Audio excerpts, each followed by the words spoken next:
Hi. Hi. This crowd looks amazing.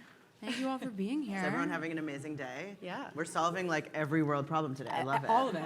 So we're here to talk is about great. how we're going to solve for the media and women's representation in both media and in content. My name is Samhita Mukhopadhyay. I'm the editorial director at The Meteor, which is a feminist media company. Thank you. And I'm the former executive editor of Teen Vogue, so I've worked on media for a while. And I have a book coming out called The Myth of Making It, which I'll tell you about later. But enough about me. To my left is the illustrious Carri Twigg. She's the co-founder and head of development for Culture House Media. Follow them immediately. Their work is incredible. A Black and brown women-owned premium film and TV production services and immersive experiences company that specializes in storytelling about the cultural questions that shape society, politics, and identity. So we have a lot to learn from Carri. And to her left is Aisha Becker-Burrowes, who's a social entrepreneur, impact consultant, specializes in media, communications, with a focus on racial equity and gender justice. Additionally, Aisha is the co-founder and executive director of Feminist, the largest women-led, reader-supported nonprofit digital media platform dedicated to advancing gender equality with a global audience of 6 million. So wild. Go follow them right now. So good. Ladies, welcome. It's a mouthful, but It's perfect. It's so good to have you here and to be here with you to have this conversation, because I know you've both, all three of us, have kind of been working on this question for a long time. Carri, I want to start with you. You have really worked at the intersection of politics, policy, culture, in different capacities. You know, paint the picture for us. What is it about media and the power of media to not only shape our lives, but in the context of today, really our health and our well-being? Yeah, so I spent the first 12 years of my career in politics and government. When I was 11 or 12, I asked my mom what government is, and she told me it's old white men sitting in a room deciding how free you are, which is still the most succinct and accurate definition I've ever heard. And so I became obsessed with this idea of government and being a part of it, and worked basically all of my life to get there. Was in the White House for many years with Barack under the Obama administration. But one of the things I came to realize is we were so far downstream that anything that we wanted to make policy or legislate around really could only be an extension of something that already existed and was supported in the culture. So you think about Don't Ask, Don't Tell, like the repeal of Don't Ask, Don't Tell. And one of the reasons why that was able to happen so quickly and marriage equality was able to happen so quickly is because of the cultural support it had. We'd had 15 years of precedent and antecedents in the form of Queer Eye for the Straight Guy and Will and Grace and Ellen DeGeneres and Rosie O'Donnell and all of these spaces that were bringing folks into people's homes. And you compare that with something like the introduction of Obamacare, which people didn't really have a kind of cultural imagination for yet. And so it was really easy to corrupt and become like death panels, like government deciding whether your Nana will live, you know? And that's because there was no sort of cultural scaffolding to bring that idea into consciousness. And so over and over and over again, I had that experience in the White House of like, if there is an allegory that exists in culture and in media, then we're able to do it. If there's not, we're not. And so it's not, to me, it's not a coincidence that so many people left the Obama era and went into storytelling and went into media, because I think we're people who are animated by the idea of changing the world. You get to, and you think the place you do that is the White House or the Congress or wherever, and you get there and you're like, damn it, it's television, right? I don't think you have Donald Trump as president without John Wayne. Without 30 years of us revering John Wayne in cultural spaces. I don't think you have Mark Zuckerberg without us having John, like all of it exists in this kind of cultural addiction we have to very specific types of stories. And so when it was time to imagine what was next, it was like, we need to have fundamentally different things on TV as entertainment properties. So that they are, because they're building the world that we're going to live in 5 and 10 years. I love that. I mean, I think sometimes it doesn't feel tangible, stories, right? We talk a lot about stories. We put a lot of kind of energy into stories, but we don't actually think about how much stories shape our reality. And whether that's being body shamed by the media, whether that's being demonized for our personal choices, our sexuality, being told you're a bad mother or that you're an unwanted spinster. I mean, these are like current regular headlines, right? Aisha, I think I really think of feminist and a lot of digital platforms as an opportunity to intervene in some of these dominant narratives that the mainstream media often feels very comfortable peddling, or stereotypes that you will see in television shows. And what role do you kind of see? So, what opportunity do you see for us to kind of reclaim the media and change the narrative? And how do you see storytelling as a tool for that? Yeah. I mean, I think it's interesting because so much of our sort of like initial success and I guess growth from like 1 million to 6 million on Instagram for a platform that's literally just devoted to feminist and feminism as an intersectional feminist platform in particular, it came from organically, right? 2020 was also a time in which folks were, I think I saw something on like the Pew Research Institute or whatever that said that folks were kind of scrolling the length of the Empire State Building, which is insane. So like our thumbs were getting a lot of work. Scandalized. But so much of also like what we were doing was sharing stories around like talking about how like period poops are the literal worst, right? Or how masturbation is actually really good for your mental health. And so we were sort of hacking the algorithm in some ways by kind of telling stories and of our own lived experience and our shared experience in kind of a destigmatized way to kind of normalize some of these conversations. And so I think had we thought about it as storytelling, not necessarily, but I think so much of what we do is really like amplify the stories that are really rooted in our own kind of storytelling and just shared community, right? And so I think that that's a huge asset to it as well. So Yeah, and I mean, I think the reaction that you get to it too. I mean, one of the things I've always marveled at, trying to run my own Instagram as well, is just the level of engagement you get. I mean, your readers are deeply engaged in these issues, and also, if you don't get it right, the accountability that is also brought to you. They're quick. Can you speak to that a little bit? Like, the kind of role that reader engagement plays and how you see that in kind of these stories. Yeah, absolutely. I mean, I think so much of the sort of challenges and pitfalls with social media is that it can be quite reactionary, right? And so I think that we try to be really intentional in making sure that we're not necessarily just immediately kind of,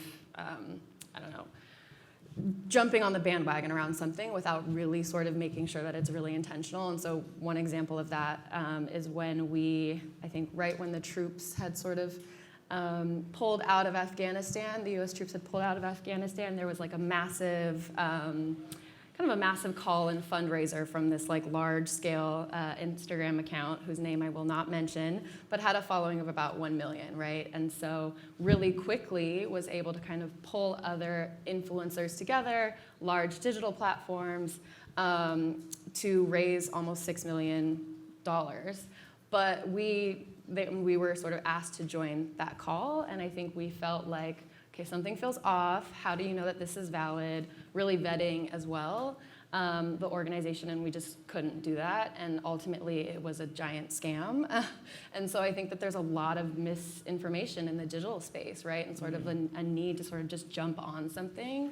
And I think there's definitely challenges and pitfalls to that for sure, but we try to be really intentional, and so much of it is done collectively by also sort of reaching out to our community, my co-founders, like everyone that's really in our community, like, hey, is this something that we should be supporting or thinking through, or is there something that we're not aware of? So I think really leaning on the community is also part of that. Yeah, I have to say, as a journalist, it gives me a lot of anxiety, right? Because I have seen so much disinformation spread on social media on all sides of every issue, right? Where people will, an influencer will say something, and then it kind of like, the train leaves the station, and then all of a sudden it's kind of being shared on platforms with 2 million readers, and that is, I think, an existential thing to think about right now in terms of how we share some of these stories. So we are in Texas, and in the midst of major rollback of women's rights, and especially reproductive freedom. 2 years ago at the Meteor, we had the pleasure of sharing Amanda Zarowski's story. She was a woman from Austin who was denied a life-saving abortion as she had gone into an early miscarriage, and she had gone into sepsis, threatening her life. Her story, I think, was really an example of the power of, the vulnerability of telling a story and the impact it could have. Ultimately, she went to the State of the Union and then is now part of a broader class action suit in the state of Texas. I think that's one really concrete example of someone sharing their story and really having like a broader impact on the debate and how we're kind of thinking about the issue.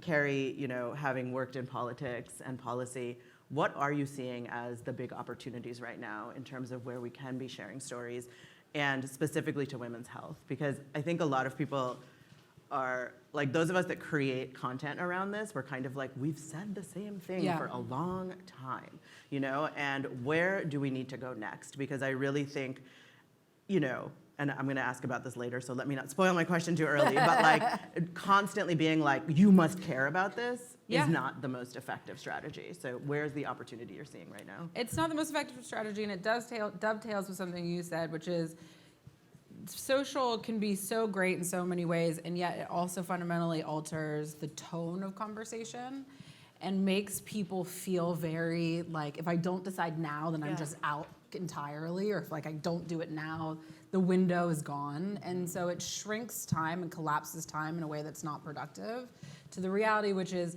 the legislative landscape and the litigation landscape that we find ourselves in today around all these issues of women's reproductive freedom and our health are the result of 30 and 50-year campaigns. And so we need to be thinking in the same sort of long-term strategic way around how to build meaningful storytelling that can withstand a momentary flash. And I think that that's about meeting people where they are. I think it's about being realistic about the fractured nature of the media landscape. You don't get 85 million people watching one thing at a time anymore. In the 80s, a man who had lost his son to a drunk driver convinced the producers of The Cosby Show to make an episode that introduced the concept of a designated driver. Today, like drunk driving and deaths from drunk driving are plus airbags is like basically eliminated. That is the power of those large-scale media moments, but we have such precious few of them that really galvanize public attention in that concentrated of a way. And so that means you need 50 different stories about women in our health, right? You need the 30-minute hard comedy that a lot of people are gonna find really offensive. You need the 2-hour documentary that sort of makes you wanna like cry yourself to sleep. You need everything in between. And things that are character-driven, things that are funny, things that are for young people, things that are for Debbie in Dallas, things that are for, all the various audiences and coalitions that we need to participate in a particular organizing moment or organizing effort, and who are now so trained on an algorithm that they're not going to get served particular content unless it resembles something they've already watched. Like there needs to be that sort of multifaceted, multi-project ecosystem around a particular issue. And that requires a lot of resources, that requires a lot of creative know-how, but if they could build the Marvel Cinematic Universe, I don't see why we can't do the same thing. And we just need to like orchestrate that in the patient, sort of time-consuming, toiling away in obscurity until it all sort of happens way that we are getting trained away from. Our attention spans are short, our desire for outcome is almost immediate, and that really undermines our ability to not only affect change, but to keep it, to protect it. I loved everything you just said, but the thought of like, if we can create the Marvel Cinematic Universe, surely we can imagine a universe where women have equal rights. Like we have the creativity, we have the technology, we can do it. Yeah. I want to drill down on one thing you said, because I think it's a really important point, and also to kind of what Aisha was talking about at Feminist. I do think that often right now people are told definitely at this conference, that like, figure out what you're gonna say. Like, what's your brand? Like, how are you gonna communicate what you need to communicate? And I love this idea of meeting people where they're at, because I think often when people feel they need to express themselves or find their voice, it can often feel like you're telling me what to do, you're telling me what to think. And talk a little bit more about what you mean about meeting people where they're at, because I think that is a little different than how we think about producing media right now. Yeah, I mean, that really comes from my organizing tradition. Like, that is sort of the number one rule of organizing a community is like, you have to go to them. Don't expect the mountain to come to Muhammad, or whatever that saying is. You know, people have a lot going on in their lives. The most precious thing in the world that they can give you is their time. It is our only non-renewable resource. You can always get more money. You can always get a new boyfriend. But you can't get more time. And so if you're going to get someone's attention, like, you need to be ready to speak to them in the way that they can hear you. It's not always enough to have the right words. You have to have the words that will help you be heard. And we all have our own distinct ways of being prepared for a message and being willing to listen to one. And so doing that research and showing them the respect of like, I've paid attention to what you might be receptive to, and I'm willing to, that's what I'm here to offer. That is actually a really important part of dialogue and communication and storytelling that gets overlooked. And I think without those types of considerations, we're not going to be able to, A, motivate people to do things. We already know that most people agree with us, right? But if you want to engage them into a conversation, if you want them to engage in a durable, sort of participatory way, then you need to have invitations for them to join. It's not enough to, as your point said, like, show them how smart you are and like how great you are. That's not compelling, and it's not storytelling.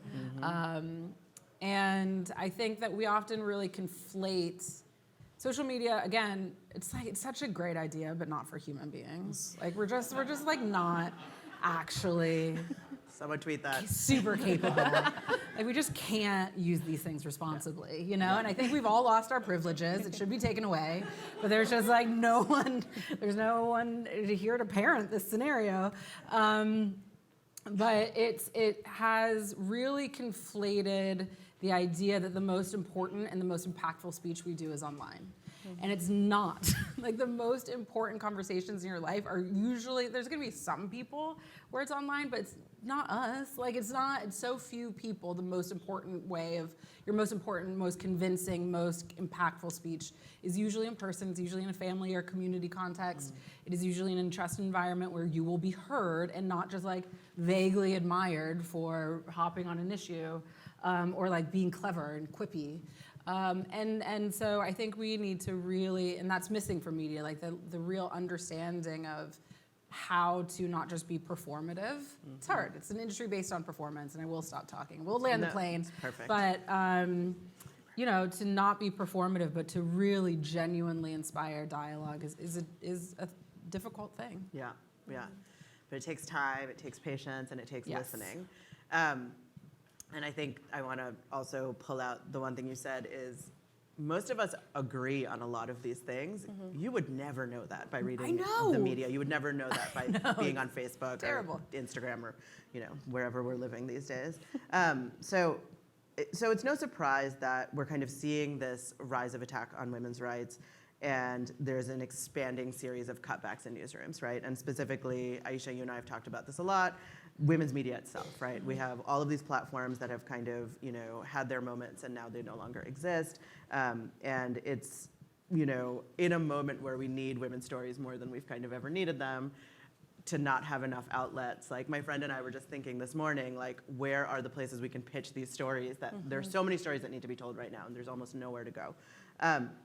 I really think of feminist in some ways as post-news, and I don't mean that in some like lofty academic way, but it is this kind of like news plus something else, and I do think it is an indication of where the conversation is going.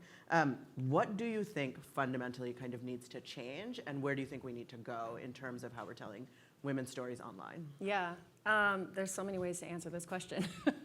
And it's a good one. I think, like, I mean, first from like the feminist perspective, like, we, to your kind of framing of post news, right? Like I think we really see our role, and again, understanding the pitfalls of social media like very clearly. But we really see like our role as kind of being like the hub. So we share feminist stories, we share feminist news, we share feminist, intersectional global issues, right, that folks are kind of dealing with right now. And so really seeing it as like an amplification platform, not necessarily the place in which we're crafting the news for you, right? But we're pointing you in the right direction as to who is the leading expert in X, Y, and Z issue, right? If the media has an incredible, like, long-form story, like, how are we amplifying that and sharing it from the meteor, right? And so I think from the feminist side, like, that's how we kind of see ourselves in that positioning.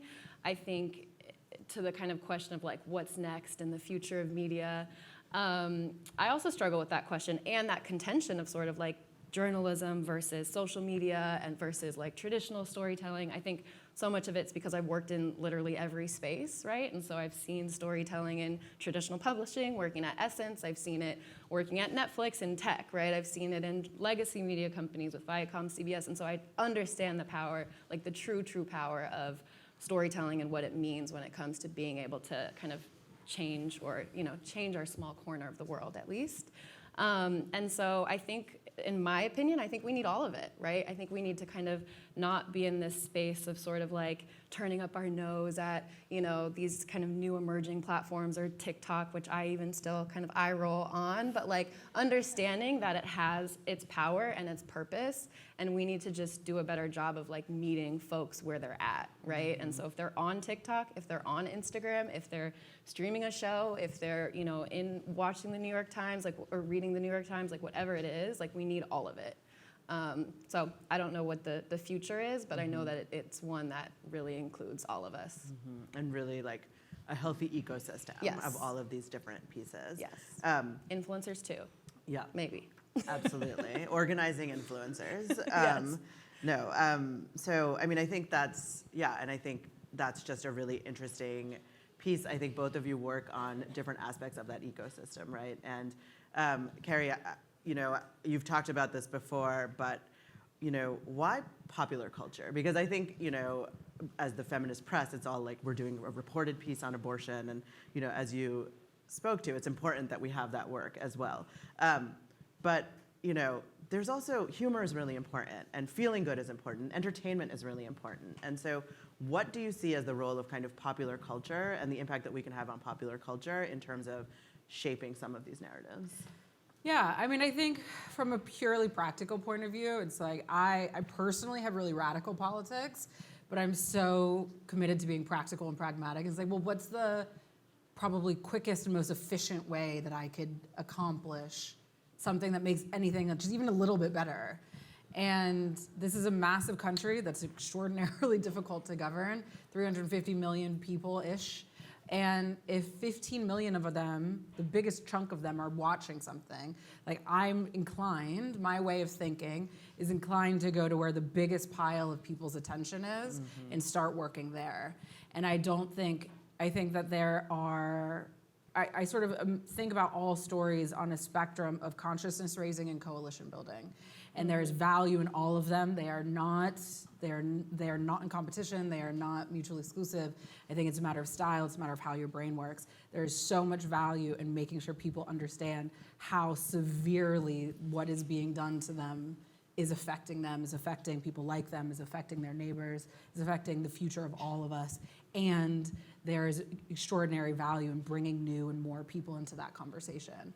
And I tend to focus a lot of my efforts on that coalition building, I think because of how I've spent my life, because of where I've spent my life, because of who I am as a person. My mother is white. Her family settled Ohio, the state that I grew up in. They signed the Declaration of Independence. They've been here since the 1600s. My dad pulled up to New York in 72, having seen snow, and immediately went to the hospital with pneumonia. 2 days later was what the hell's happening? It was like his body shut down because he'd never been anywhere so cold. And that's the house I grew up in, so all of that resides in how I view the world, how I've been exposed to the world. My life was radically different in my suburban town in Ohio if I was out with my mom versus if I was out with my father. Like all of the things that I've grown up to care about really are changeable, and I understand. Like fish don't know water's wet. People only know the experience that they have, and so by someone who's had an increasingly less rare as the demographics of this country change, but a rarer experience of sitting up from really different vantage points in very intimate ways and understanding, like, I know exactly why you think that. And I know exactly if you'd been raised like this, you would think something totally different. That makes intuitive sense to me. That makes me feel like a place where I can be effective is at intersectional coalition building and helping to sort of translate and build bridges.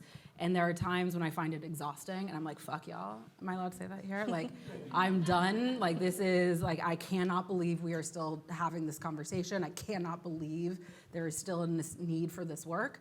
I want to go and, like, retreat into my blackness and be with my girls and, like, not live in a world where no one else that disagrees with me exists. But that, my practical side is like that you can't. Like that is a privilege that is not going to be yours in this life, and so I think that's a matter of choice. It's a matter of style. It's a matter of what you're good at. Do what you're good at. Do what makes you feel like you are part of the movement and the struggle of your times. And I just feel like that is the role that I am in, and so. That's why I go and do where someone needs to. And it's like, you know, I have another rant, go figure, about how Hollywood just doesn't take itself seriously enough. Like, they are the most powerful people in the world, and not for the reasons that they think. And they just don't take it seriously. And they are literally shaping every facet of the world that we live in. And you know, cars or whatever aside, it's like the culture is our #1 export to the rest of the world. And so the way that American culture is creating political shifts around the world and creating permission structures around the world is really powerful and important. And so we need more people. So if any of y'all are interested, it's like we need more people doing that mass media, popular media work with the brains of like, there are consequences to this. Like, please stop doing that. Please stop making that show. Or just make a better one. Yeah. There's other options. We can do other things. So yeah. Yeah, I love that. Something I always tell myself is like, if I can't explain this to my mother and have her understand what I'm talking about, she doesn't ever agree with me. I mean, she does, but actually, I am the tyrant. But you know, if I can't explain it to her, I can't explain it to anybody. Yeah. Like I have no business explaining it to anybody either, as a personal test. So how do we game the algorithm? So we know that the choices we make has an impact on some of these outcomes, right? And there's a market behind that. What we click on, as you were saying, will give us more of what we've already clicked on. How do we break that algorithm, and where are the places that we can support the stories, or how do we support the stories we actually want to see, Aisha? Yeah. I mean, I'm also kind of a theory person as well, and so I think the first thing I'll start is if anyone has ever read Sophia Noble's Algorithms of Oppression, I would read that book and like run to it now, because I think so much of the algorithm is built, essentially the theory and the fact is that like algorithms were built by white men, right? And so what happens when those biases show themselves in the algorithm? And so I don't know if I have a good answer on how to like hack the algorithm or do a better job with it. I mean, granted, we've like built our incredible audience, and I think so much of that is building a lot of authenticity and like trust, and creating content that like folks aren't seeing or want to see. Sometimes we get tagged along UN Women, you know, it's like UN Women and feminists, and we're half of the team and like not as well funded, but like thank you. But it means that we have a lot of trust, right? And so we've built a lot of trust, and I think that that's really important for any kind of like platform or like algorithmic hacking. But yeah, I don't know if I have a good answer for like how to actually strategize around kind of hacking the algorithm, but I do know that we, in my opinion, actually need more spaces that are not built by white men, that are not kind of rooted in capitalism. And I think that's what we're also seeing with like the news, and why there's so many like mass layoffs is because it's no longer deemed quote unquote profitable, right? And so I think that there's like just more more to be done to kind of rethink the algorithm and find more spaces so that we're not solely reliant on the algorithm. Yeah, yes. I would just say, don't hate watch things. That is a terrible thing to do. Please stop. I mean, I think we need to we all need to get comfortable and remind ourselves that struggle requires sacrifice. You have to sacrifice some things. And that might mean not watching Emily in Paris or the Kardashians or whatever. Like, I love plastic. I can't use plastic. We have to give things up, right? So whether it's for the climate, whether it's for women, whatever your thing is, we are not going to get a better world without sacrificing some parts of this world. Mm-hmm. And so be really thoughtful about everything you buy, everything that you watch. And it's one of those things, it's like everything you do actually has a lot of significance, and hopefully that's actually really empowering and not overwhelming. You have so much more power and so much more agency than you thought, and there's so many choices, and you have access to them. So you can watch better things, you can buy better products, you can turn up in ways that are supportive to the collective vision of of the future that I think we're all sort of here hoping for and trying to build together. And it's easy to be like, who cares? I'll just do the thing. But try and diminish that as much as you can. Buy tickets. I buy tickets to movies I'm not interested in, and I don't go to. But I buy tickets because I want to support the director, or I want to support independent theater, or I want to support things. If that's a way that you can show up, do it. If you're a subscriber to streaming platforms, you don't have to watch it. Just have it running on mute while you go and run your errands. Support people who are creating the work that is actually reflective of the world that you want to live in, whether they're independent, whether they're queer, whether they're people of color, whether they're whatever. And just think about that. There's so many ways that you can show up for people who are trying to make interesting things, and show up fully and participate, or just show up hollowly. But all of it in a world based on an algorithm, all of it does ladder up to meaningful choices. If 10 million people started behaving that way, we would start to see change almost immediately. It doesn't take much in the fractured, hyper-algorithmic world that we live in to start changing the algorithm. It's not, you don't need 85 million people. Mm-hmm. You need a couple 100,000 in some cases, which in the grand scheme of things isn't actually a lot. I mean, she got 6 million followers. And I think just to add to that too, I think it's, we're really conscious of our consumption. I think sometimes when folks are boycotting Starbucks or plastic or whatever it is, but I don't think folks have gotten as good about really being conscious in their consumption, because the same way that the things that we stream also support, right? Totally. The networks or whatever. And so I think just being mindful also of our own kind of conscious consumption, I think is important, whether it's to watch something or to not watch something. Yeah. Amazing. Yeah. All right. So follow Feminist, follow Culture House, Thank you. follow The Meteor. Tell us about your book. Yeah. Stop watching Love is Blind. Oh, wait, Stop. what? No. It's going to be a I don't hard think I one. can do that Yeah, one. listen. It's going to be a hard one for me. It's tough. It's tough. Yeah. Thank you, but All right. honestly, you want to talk about your book? I'm so excited about your book. They're going to come and pull us off the stage any second. But while we're here, Crazy. Okay. I wrote a book called The Myth of Making It about the end of girl bosses and equality for all women. So, yay! Thank you, everyone. thank you both. Thank you both so much.